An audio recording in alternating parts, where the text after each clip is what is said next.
What is up, guys? My name is Motorius, and today we will be going over the games from last night, and boy were they insane. Before I start this video, I just want to say that ESTNN is a great channel for Overwatch League content, so if you want to stay up to date with the Overwatch League, make sure you subscribe to ESTNN, and without further ado, let's go over these matches, and I'm going to break down exactly what happened. So on the first match of the day, we had the San Francisco Shock against the Boston Uprising. Let's go over each map score and then we'll go over the games. So the first map was played on Oasis. The San Francisco Shock clean sweep the Boston Uprising on that map 2-0. Then we go to Paris. It was a lot closer, but the San Francisco Shock come out on top 3-2. And then we go to Hollywood. The San Francisco Shock take that map 2-1, so another close game. And on Dorado, it was actually pretty close again, but the San Francisco Shock come out on top 1-0, so the overall score of the series was 4-0 in the San Francisco Shock's favor.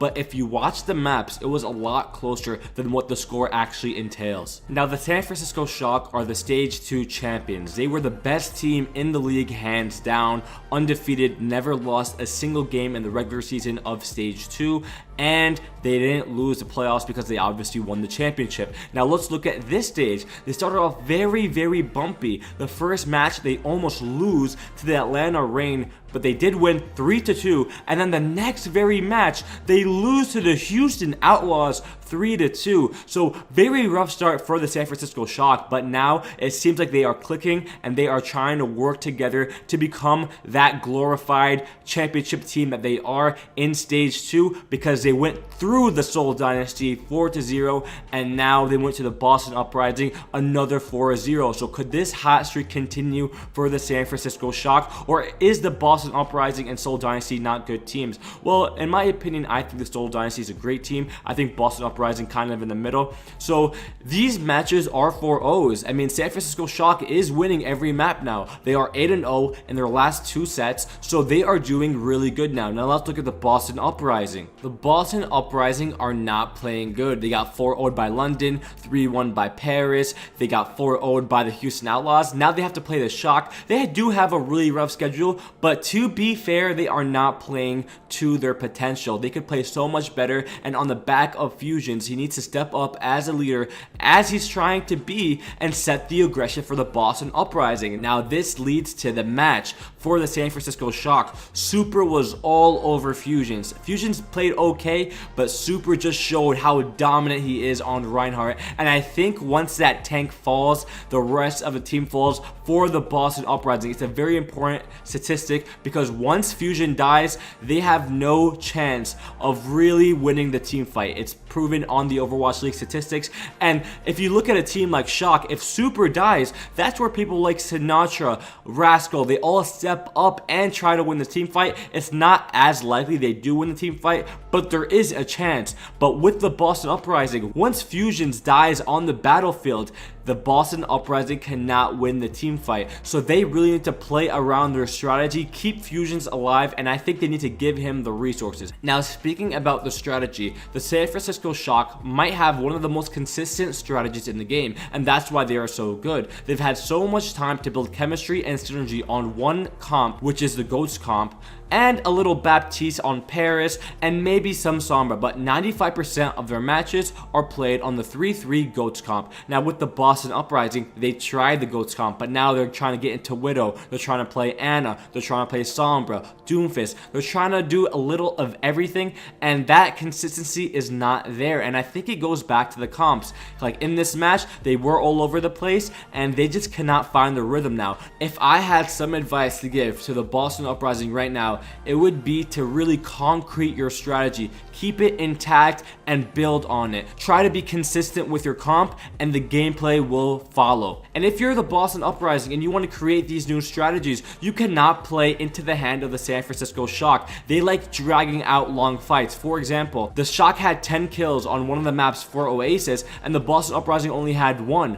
1 kill, which means that it was only 1 to 2 team fights going on. So what is going on with the Boston Uprising? They are playing into the hand of the San Francisco Shock, who love playing patiently. They love dragging out team fights because they have the resources. They have the 3-3 GOATS comp, so they want to build their ults. They don't really care about engaging. They want to have a long standoff, and then once they win that team fight or get that first pick, that's when they play aggressive. And that's what we've seen throughout the series. That aggression after the first pick, and they go to the spawn, and that's why the scores are so defensive. That's why on Dorado, the Shock only had 1 point, but the Boston had 0. They didn't even get the first point. That's why on Hollywood, they stopped them to 1 point. On Oasis, obviously was 0, and on Paris, the Boston Uprising only had 2. So they are a really defensive team, the Shock, and that's why they are so good, because defense wins championships, but also health wins championships, because Rascal was the player of the match on Baptiste. He did 6,000 damage, 10,000 healing,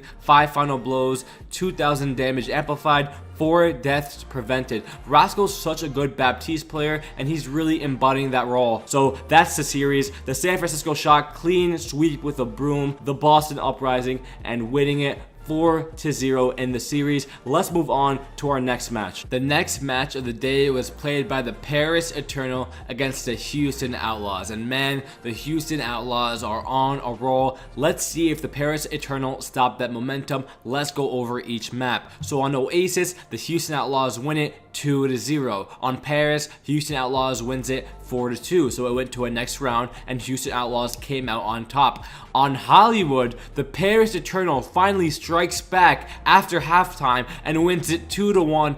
And on Dorado, the Houston Outlaws takes the series 2-1, making the entire score of the match 3-1 in favor of the Houston Outlaws, who are probably one of the hottest teams in the league right now. Now, the reason why the Houston Outlaws have been so successful, in my opinion, is they're sticking with their guns. They're sticking to their strengths, and they're playing heroes that are all in their comfort zone. Now, these heroes are mostly DPS heroes. So you got the Hanzo, you have Jake on Pharah, you have Jake on Junkrat. You have a variety of heroes being played throughout the entire roster, and who has to adjust? The opposing team. The opposing team that's so used to practicing against a 3-3 has to adjust to all these weird DPS heroes coming at them. This strategy seems to be working for the Outlaws, but how long will it take for teams to adapt to this meta? I still believe the meta is 3-3. However, the Houston Outlaws might even shift the meta into this direction after beating the San Francisco Shock with these DPS heroes. And other teams might look at the Houston Outlaws' success against the Shock as a blueprint to build on,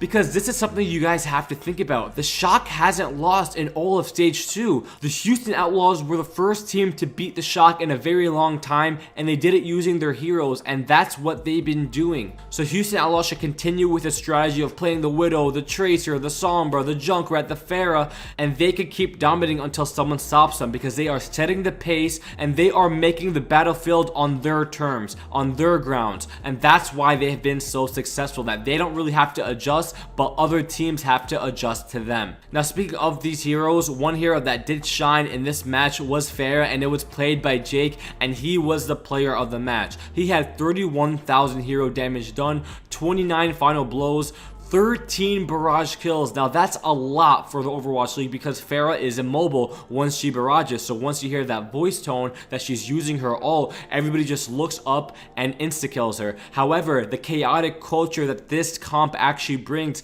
that the Houston Outlaws are bringing to life, makes focus fire extremely hard for the opposing team, because all the DPSs are running around. It's very chaotic. Which DPS do you focus? The chaos is insane, and Jake rose up in the chaos. He embraced it, and he had 13 barrage kills. He had 1.2 eliminations per barrage. In total eliminations, he had 51, and he had 15 deaths. Amazing play by Jake, and that's why he is the MVP of the series, and the Houston Outlaws beat the Paris Eternal 3-1 in the series. In the next series, we had the Hangzhou Spark against the Dallas Fuel. What went down in this match? Let's tell you the map scores. The first map was played on Nepal, and the Spark just looked so aggressive aggressive, bringing it to the Dallas Fuel and sweeping that map 2-0. On the second map, Horizon Lunar Colony, both teams went at it for an absolute slugfest, so much so that the score was 4-4 and it was actually a tie. So going into halftime, the Spark was only up 1-0. Could Dallas Fuel equalize in the third map? The third map was played on Numbani and the Spark won that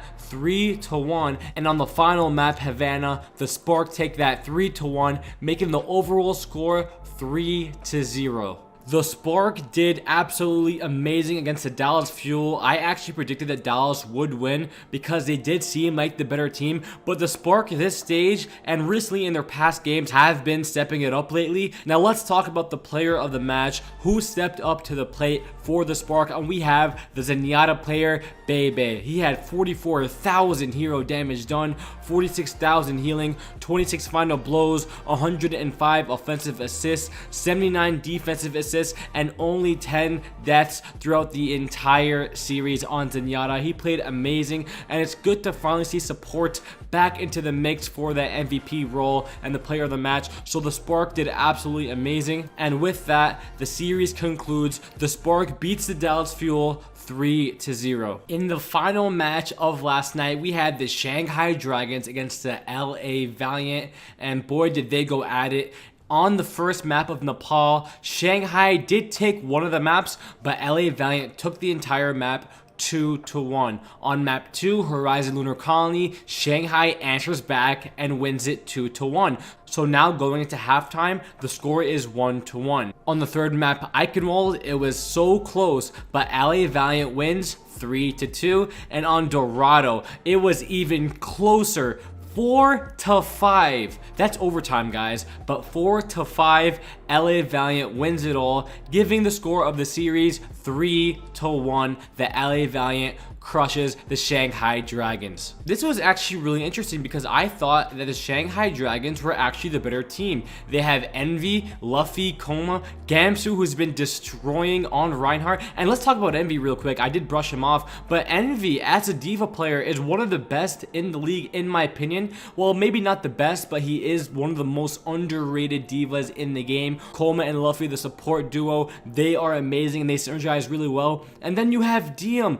Diem is an amazing Zarya, but he's literally the best Sombra in the game. Youngjin's also really good on Brigitte. So to see the LA Valiant, who are 5-12 this way, beat the Shanghai Dragons, who are 9-7, was, I think, an upset. I actually believe that the LA Valiant were the underdogs here, but they showed up, man. KSF was playing that Mei. Factor Fiction, we seen his debut. He played amazing on Reinhardt. Kariv, Shax, Kusta, and then the man himself, Agilities. These guys are really forming together. Could they make a playoff run at the end of this season? I am not sure. They're kind of in the same position as the Houston Outlaws. They had a rough going early, but now they are starting to step up. However, they did beat the Shanghai Dragons. They didn't beat like the New York Excelsior or the Vancouver Titans, so nothing to get hyped up about, but they did get that win and they need to get the credit that they deserve. They played amazing, but who was the MVP for the LA Valiant? And it was Kariv, the support player on Ana. Another support player